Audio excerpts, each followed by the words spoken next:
The color splash effect. Simply easy. Let's get started. Go click on the quick selection tool or click W. Adjust the selection size accordingly and make sure you click the plus selection button. Start clicking on parts of the image you want to remain in color.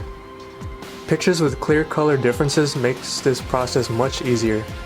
I'll be selecting Jessica and I along with the skateboard and parts of the area where we are sitting at.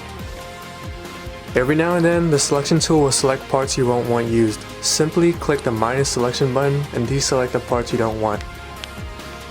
Once you're done with your selection, you can click Q to see what you have selected.